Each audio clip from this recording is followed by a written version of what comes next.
تقريبا تختلف بدرجة كبيرة عن الأسماء الموجودة اليوم والتي يتقدمها مبابي، ومبابي يضع ريال مدريد في الأسبقية بالمباراة. أول هدف في هذه المواجهة، يتقدم الريال عبر إمبابي المتواجد بالكرة في منطقة الجزاء ويسجل الهدف الأول في مرمى لوريس كاريوس. 1-0 ريال مدريد مع الدقيقة الرابعة. شوف الكرة مرة أخرى، التمريرة الخاطئة التي جاءت إلى هنا عند إمبابي، لا يمكن إلا أن يعاقبك إمبابي على هذه التمريرة السيئة التي جاءت من رون شالنبرغ الذي أعاد الكرة باتجاه إمبابي، وإمبابي يسجل. همر بهذا السن المبكر أن تأتي بالرقم القياسي في عدد الأهداف بمونديالات كأس العالم. لا شك أننا أمام ظاهرة جديدة في عالم كرة القدم تدعى إمبابي. هذه الظاهرة المتواجدة اليوم سيكون أحد الواصلين لمدريد هذا الصيف.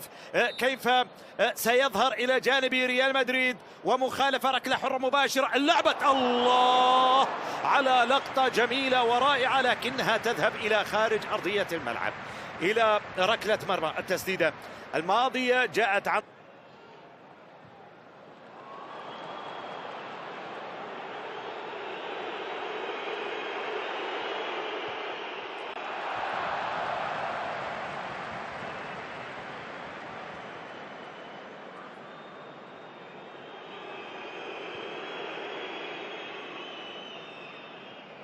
فينيسيوس. دائما الأنظار تتعلق بفينيسيوس وإمبابي على مستوى المشاركة بالنسبة لريال مدريد. الثنائي،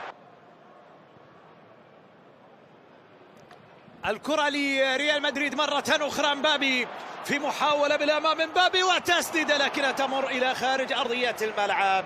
مرة أخرى إمبابي يظهر من أمام مرمى شالكي لكن الكرة تمر خارج أرضية الملعب. شوف المحاولة من جديد، الكرة اللي وصف لريال مدريد على حساب أصحاب الأرض، والكرة اللعب الآن لشالكي بمحاولة يتقدم مع شالكي في الأمام، تعود باتجاه حارس المرمى كورتوا، وكورتوا يلعب كرة عادت مرة أخرى لريال مدريد.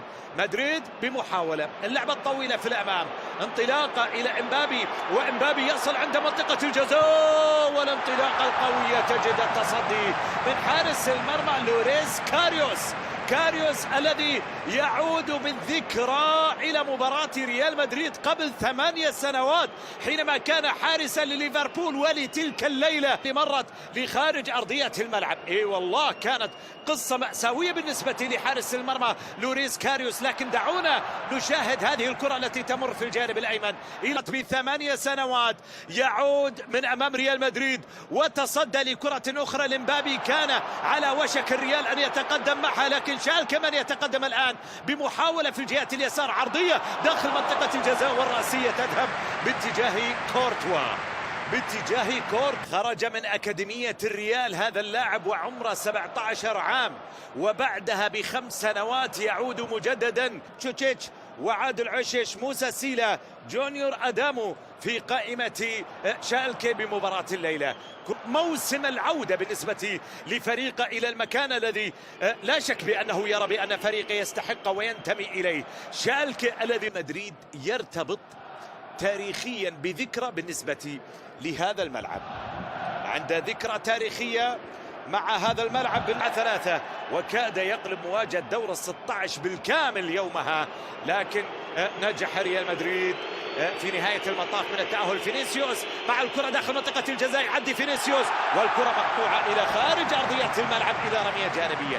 حلوة الكرة الماضية، قطعت أبعدت إلى خارج أرضية الملعب من نيكولا كاتيل. المدافعين في منطقة جزاء شالكي بحثا عن الأفضلية في الكرة الهوائية، وكرة اللعب بالراس. نعم، يسجل الهدف الثاني. دينوسن ينجح من تسجيل الهدف الثاني برأسية بعد أن جاءت الكرة في صالحه داخل منطقة الجزاء. المخرج كان يأتي بالصورة على تواجده في منطقة الجزاء وكأنه يتأكد بأن هناك ثمة هدف عبر رأسيته التي تمنح ريال مدريد الهدف الثاني في المباراة. شوف الكرة من جديد، العرضية والرأسية التي أتت في شباك شالكه وفي شباك لوريسكا. يجلسون إلى جوار في دكة البدلاء، في بيلينغهام، في كوكوريا وفي فينيسيوس. الآن ينطلق من الجهة اليسار، فينيسيوس مع الكرة، وفينيسيوس في حالة سقوط، لكن حكم المباراة طالب باستمرارية اللعب، لا مخالفة في اللعبة الماضية، وبالتالي الكرة وصلت إلى خارج أرضية الملعب. شوف الانطلاقة لفينيسيوس، لم يكن فيها في المباريات التجريبية قيمة فنية أكثر من أنها قيمة على مستوى النتيجة. تختفي تماما مع المباريات الودية الأخيرة.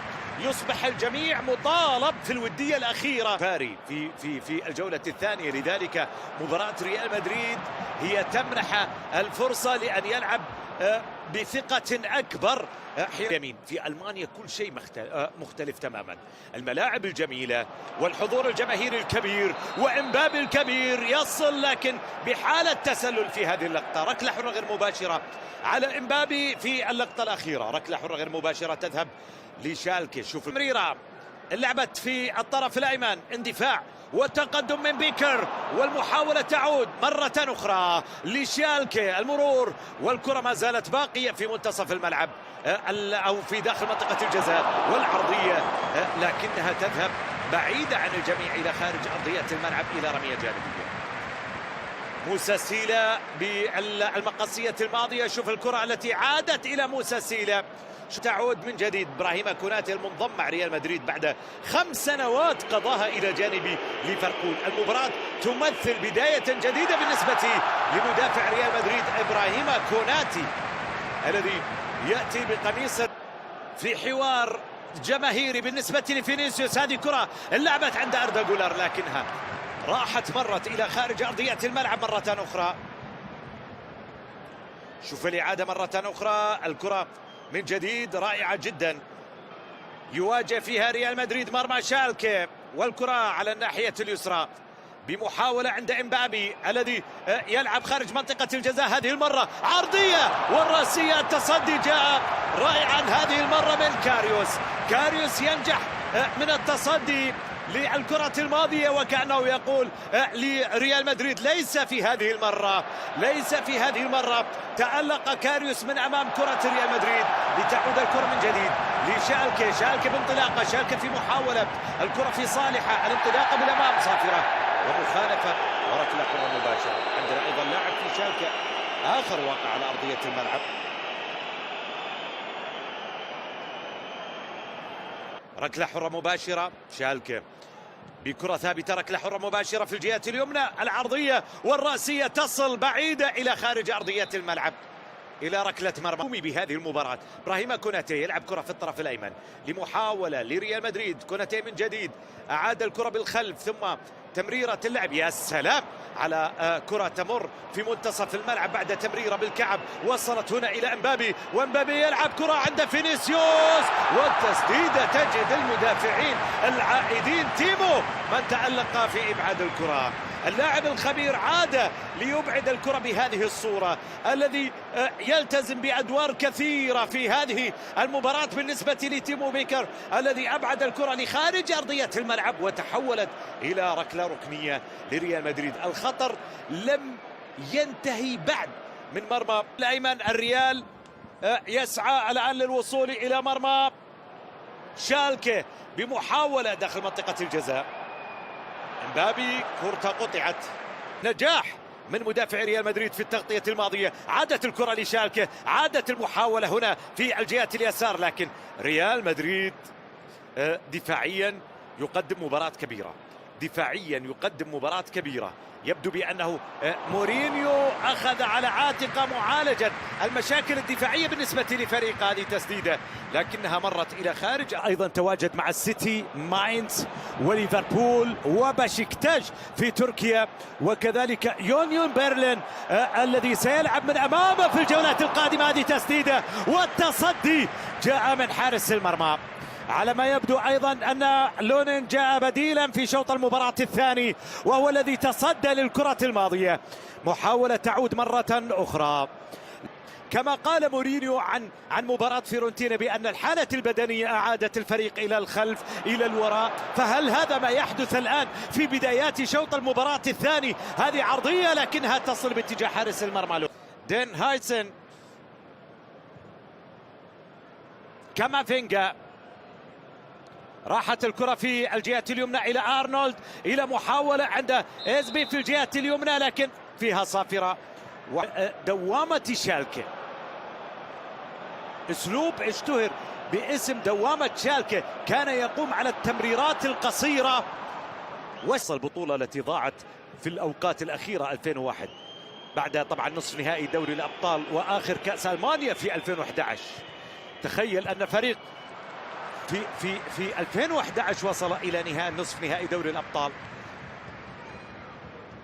لكن 2023 كان الهبوط الأخير بعد أن تكرر الهبوط في بداية هذا العقد باللقب الألماني.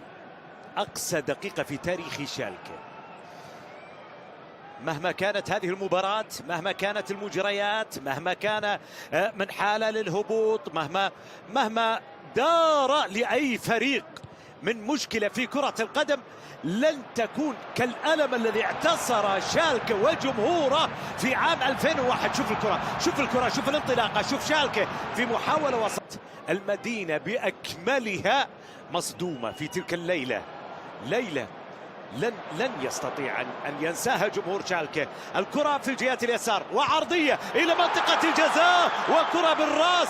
نجح معها ريال مدريد من تسجيل الهدف الثالث، لكن الرأسية الثانية تعطي ريال مدريد ثالث أهدافه في هذه المباراة، في مباراة يستسلم فيها شالكه.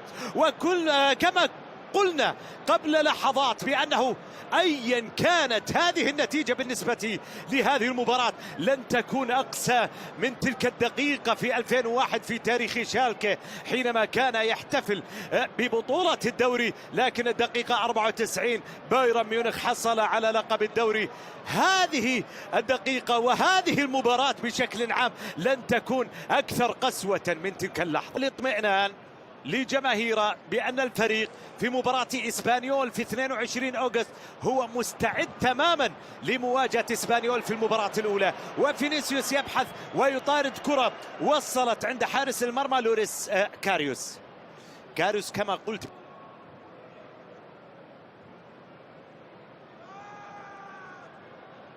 دين هايسن وكرة عادت لشالكه الآن. سيلا يتقدم سيلا أمام 3 مدافعين.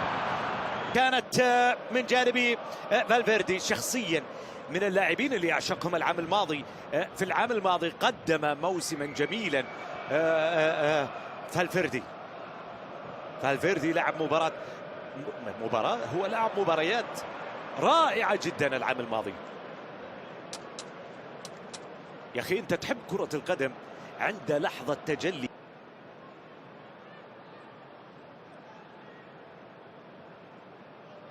تمريرة في الخلف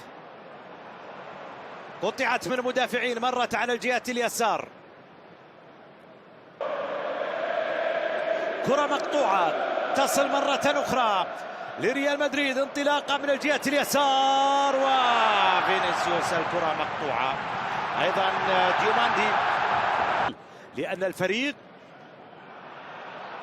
دائما مطالب في الكوبا ديري وفي كأس السوبر وفي لقب الدوري وبعد الألقاب المحلية هو مطالب أوروبيا في دوري الأبطال. وكرة اللعب داخل منطقة الجزاء مرت من أمام الجميع، عادت بتسديدة إلى خارج أرضية الملعب إلى ركلة مرمى. نعم، ريال مدريد سيد البطولات الأوروبية، سيد اللقب القاري، هو مطالب دائما بأن يحرز هذا اللقب.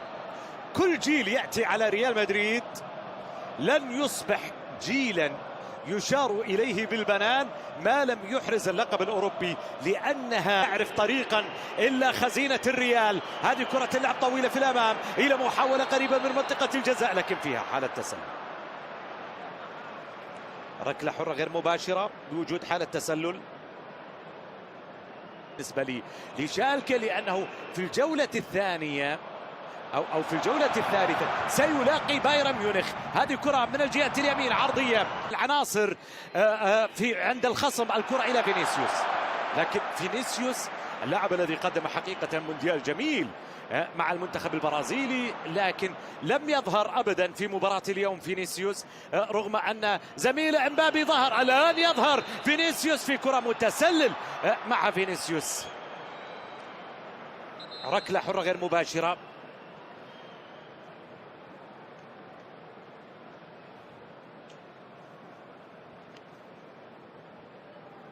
الفريق بعد الصفقة الضخمة الآن ديوميندي المتواجد في الجهة اليمين، لكن كرة مقطوعة.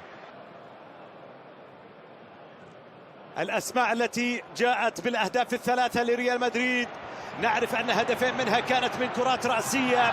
مورينو يبدو بأنه يخطط لهذا النهج، بأن الكرات الرأسية ستصبح سلاحا بالنسبة لريال مدريد. هل يتعرف الخصوم؟ يراهن عليه في مباريات الفريق، لكن كيف لك أن تتجاهل اختراقات فينيسيوس واختراقات امبابي، وتحديدا الأخير هذه كرة اللعب إلى منطقة الجزاء وتسديدة، لكنها تصل أن يذهب إلى رياضة أخرى بالموتر كروس، لكنه اتبع إرادة جدة العاشر بالنسبة لريال مدريد هذه الليلة. هذه كرة في اليسار عرضية إلى منطقة الجزاء من باخمان، والمحاولة خطيرة تتسدد لكنها مقطوعة وتصل إلى خارج أرضية الملعب.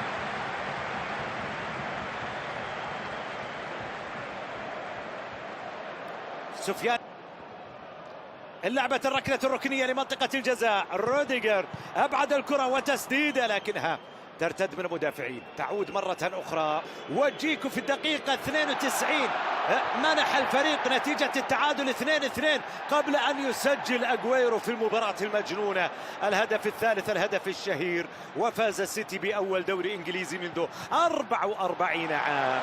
هذه كرة